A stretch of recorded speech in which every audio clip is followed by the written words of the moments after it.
Salut les techos, aujourd'hui on va parler d'un matériel extraordinaire, un matériel qui m'est aujourd'hui indispensable, c'est le Yod Mini.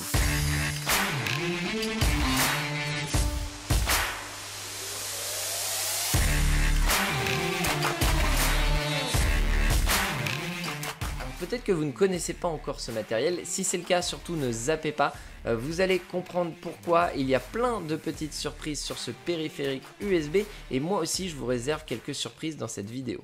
Alors du coup c'est quoi ce petit truc? Eh bien c'est un périphérique de stockage, ce n'est pas un téléphone de dealer même si on pourrait le croire parce que vous voyez qu'il est très petit, il est tout léger et aujourd'hui il renferme 1 Tera de stockage.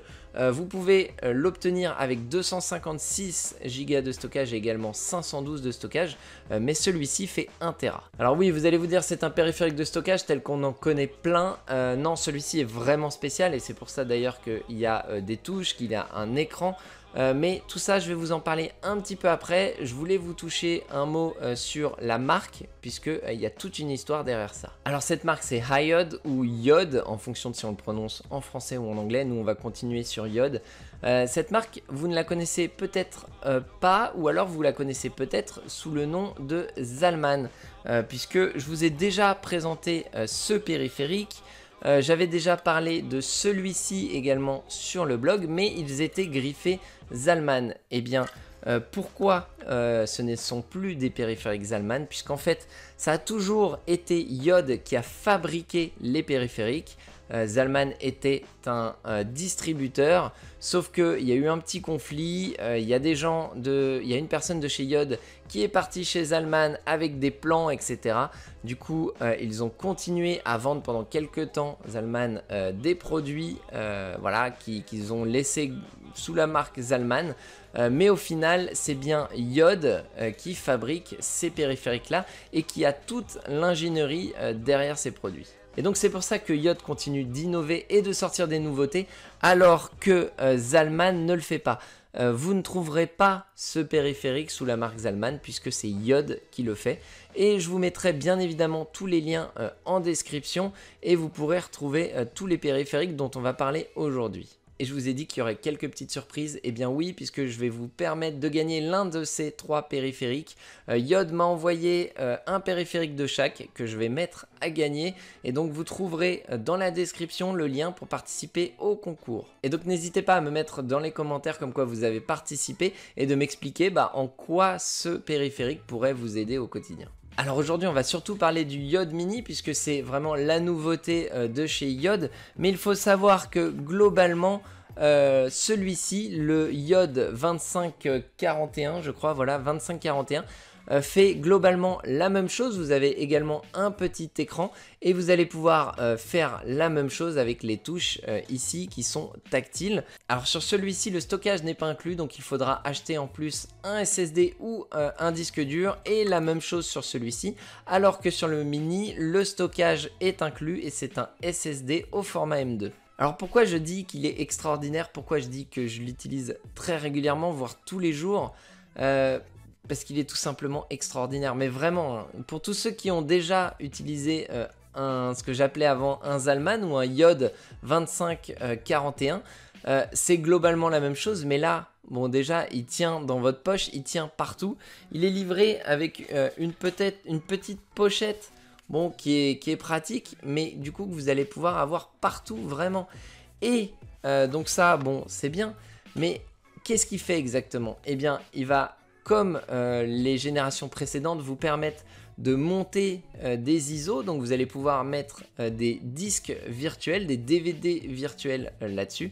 Ça peut être Microsoft Office, ça peut être l'installation de Linux, de Windows, et vous allez pouvoir démarrer, donc booter sur ce petit périphérique et lancer vos installations de Windows. Alors ça va être extrêmement rapide puisque là on est sur l'USB 3 et ce que j'aime par-dessus tout c'est toutes ces fonctionnalités. Vous allez pouvoir chiffrer les données qui sont à l'intérieur, c'est-à-dire que dès lors où vous allez l'allumer, vous allez devoir mettre un code. Si vous n'avez pas le code, ce sera indéchiffrable. Donc c'est de l'AES 256. Donc c'est quand même quelque chose de très sécurisé.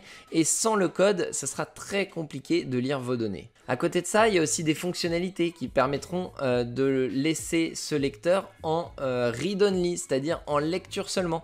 Quand vous allez le brancher, il sera impossible d'aller écrire des données dessus.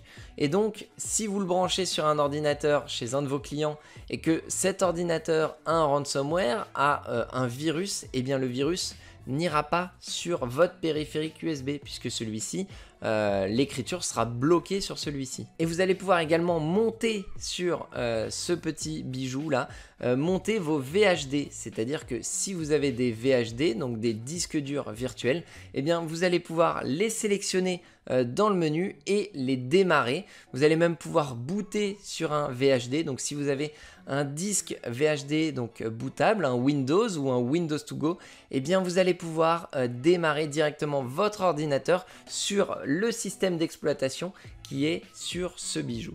Alors je sais que ça peut paraître un peu compliqué pour ceux qui ne connaissent pas, mais vraiment si vous êtes des bidouilleurs, des passionnés de tech ou encore des informaticiens, eh bien cet objet va vous devenir indispensable. Une fois que vous l'aurez essayé, forcément vous allez l'adopter. Et le mieux pour ça, c'est que je vais vous faire une petite démo pour que vous puissiez vous rendre compte de la puissance de ce petit objet. Donc le voilà, il est ici, il est tout petit. Quand on le compare à ma souris, on voit bien que c'est tout petit et ça tient donc dans la main.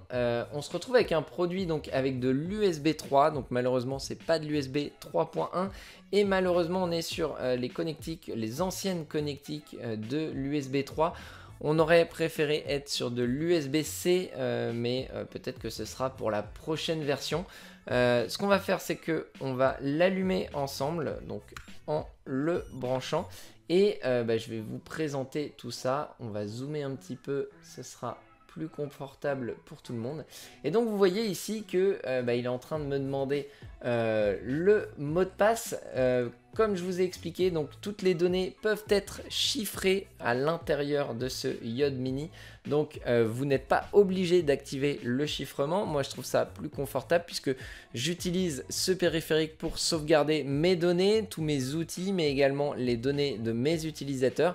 Et donc je ne souhaite pas, si je perds ce périphérique, que les données de mes utilisateurs puissent être récupérées. Et donc là, pour déchiffrer le Yod Mini, eh bien, comme quand on se connecte sur notre banque, on a ici un pavé numérique qui est généré aléatoirement, qui change à chaque démarrage. Et on va utiliser nos chiffres pour pouvoir faire notre code. Ici, par exemple, c'est 5, 4, 4, 2, mais on ne va pas utiliser le chiffre là. On va utiliser donc le 4 qui est en haut. On va se référer en fin de compte au tableau d'en haut. Et le 2 est ici. Et on appuie sur Entrée pour valider. Donc là, on va arriver sur notre disque. Si on regarde sur notre ordinateur, eh bien, on devrait avoir, voilà, il vient de se connecter. On devrait avoir notre disque d'1 Tera qui est disponible. Et donc, dedans, on voit qu'on a donc un dossier ISO, donc underscore ISO. Donc ça, si vous avez l'habitude des Yod ou des Allman, eh bien, vous savez qu'il faut avoir un répertoire qui s'appelle comme ça pour pouvoir déposer nos ISO à l'intérieur. Et la même chose pour les disques durs virtuels, les VHD, eh bien il faut un dossier VHD. On voit nos répertoires ici dans le menu et on a ici un petit engrenage qui va permettre d'aller dans les paramètres. Et ici dans les paramètres on va avoir plusieurs choses, on va pouvoir changer la langue mais il n'y a pas le français, c'est forcément de l'anglais ou après bien du russe il me semble et du coréen, chinois etc. Donc ça nous intéresse pas trop. Par contre vous avez ici donc hop, si on repart du bas on a tout ce qui est méthode de chiffrement si on veut enlever le chiffrement ou l'activer s'il n'est pas encore activé. On va avoir ici les paramètres qui vont permettre de paramétrer justement la lumière, la luminosité de votre écran, au bout de combien de temps il se met en veille, etc. On a également ici des informations sur le disque, sur le SSD, donc en l'occurrence les Smart Info, donc qui vont permettre de savoir si il faut changer le M2, le SSD qui est à l'intérieur. Et juste en dessous, donc le numéro de produit, etc. Donc des petites informations qui peuvent être intéressantes s'il y a besoin de faire passer le produit en garantie. Au niveau de l'USB Control, on va pouvoir ici justement mettre notre disque en read-only, donc le protéger contre l'écriture. Et ça c'est vraiment génial puisque comme je vous l'ai expliqué, moi j'utilise ça pour aller en clientèle, pour les dépanner. Et quand je vais sur un PC qui est infecté, eh bien ça évite d'infecter mes périphériques USB, ça évite eh bien que tous les logiciels que j'ai dessus soient chiffrés si jamais il y a un ransomware. Bref, c'est très intéressant. Et du coup, une fois qu'on a activé donc, la protection, on peut sélectionner Reconnect. À ce moment-là, il va redémarrer. Et si je regarde ici, une fois qu'il a redémarré, donc on peut vérifier rapidement sur le PC comment ça se comporte. Donc là, on voit bien tous mes fichiers. Et si par exemple, j'essaye de copier ce fichier et de le coller comme si je voulais coller quelque chose de nouveau, ajouter des fichiers, eh bien on voit que le disque est protégé en écriture et donc on ne peut pas copier quelque chose et pareil il serait impossible de renommer des fichiers, des dossiers, donc ça c'est vraiment pratique. Donc on le voit d'ailleurs hein, en haut à gauche ici, il y a un petit icône, un petit cadenas rouge qui nous annonce que le périphérique est protégé en écriture, donc ça c'est plutôt pratique. Et si on retourne dans les paramètres, on a ici le dernier paramètre, le mode settings, qui va nous permettre d'ajouter ou non des lecteurs virtuels, ici des VHD virtuels, donc des disques durs virtuels, et vous allez pouvoir en ajouter un ou plusieurs. Alors je vais en ajouter un, donc en appuyant ici sur le petit 3 pour activer tout ça. On va ressortir de tout ça, donc là il sauvegarde la modification que j'ai fait, il redémarre. Et je vais vous montrer ensuite comment justement ça fonctionne, comment monter un ISO et comment monter également un VHD. Et pour ça c'est très simple, comme pour tous les périphériques de la marque Yode, il va falloir créer un dossier sur votre ordinateur qui s'appelle underscore ISO, vous le voyez ici. Dedans vous allez mettre tous les ISO que vous voulez pouvoir utiliser. Donc moi je les classe avec des dossiers, donc antivirus, backup and recovery avec Acronis, tout ce qui est solution de réparation de boot dans Boot Repair, etc. Et donc je mets tout ça là et je vais pouvoir depuis le Yode Mini aller dans le répertoire ISO et par exemple si on veut monter, je ne sais pas moi, qu'est-ce qu'on a. Alors après c'est la plupart, moi c'est des CD de boot, donc on va pas pouvoir voir grand chose, mais imaginons voilà que je monte le Windows 10, donc on va dans Boot and Operating System. Ici, je vais sélectionner par exemple Windows 10 20.04 comme si je voulais l'installer sur un ordinateur. On le sélectionne et là, instantanément, on voit qu'il est monté donc sur mon ordinateur. J'ai ici l'installation de Windows 10 et donc je pourrais mettre à jour un PC ou je pourrais très bien mettre mon Yode Mini sur un PC, booter dessus depuis le BIOS et ça me permettrait d'installer également Windows 10. Alors pour démonter ce disque virtuel, il suffit d'aller dessus, d'appuyer sur Entrée et ici on voit que le DVD virtuel a été démonté. On peut ici maintenant passer à la partie VHD, donc pareil, il faudra un dossier qui s'appelle VHD avec un petit S à la fin. Et là-dedans, vous allez pouvoir donc stocker vos disques durs virtuels. Moi, par exemple, ici, c'est un Windows 10 To Go. C'est-à-dire que c'est un disque dur virtuel avec Windows 10 dessus. Et donc, je vais pouvoir sur n'importe quelle machine démarrer mon propre Windows 10. Et donc, l'ordinateur va démarrer sur ce disque dur virtuel. Pour lui, l'ordinateur, il va croire que c'est un disque dur standard ou un SSD standard. Et donc, je vais démarrer mon propre Windows 10 avec tous mes outils dessus. Donc, pour ça, il suffit de le sélectionner. On voit ici qu'il est monté et donc on voit également sur l'ordinateur qu'on a une petite partition donc de 50 Go, c'est la taille de mon VHD avec Windows To Go. D'ailleurs si on vérifie ici, on voit que mon VHD fait également 52 Go et finalement le contenu de ce disque virtuel c'est ce qu'il y a ici et donc c'est Windows 10 avec mes programmes, mes sessions utilisateurs et tous les fichiers système. Et donc ça c'est hyper intéressant. Et donc vous allez pouvoir démarrer avec votre PC sur ce disque dur virtuel. Vous allez pouvoir créer d'autres disques durs virtuels. Imaginons que vous aimez faire du pen testing. Vous allez pouvoir installer un VHD avec Kali dessus et démarrer sur votre ordinateur ou sur l'ordinateur de votre client avec Kali directement stocké sur ce SSD. Donc c'est extrêmement pratique et extrêmement puissant. Et donc je vous montre comment ça fonctionne. Vous branchez votre Yod Mini. Ici, bien évidemment, vous déchiffrez, s'il est chiffré, votre Yod Mini.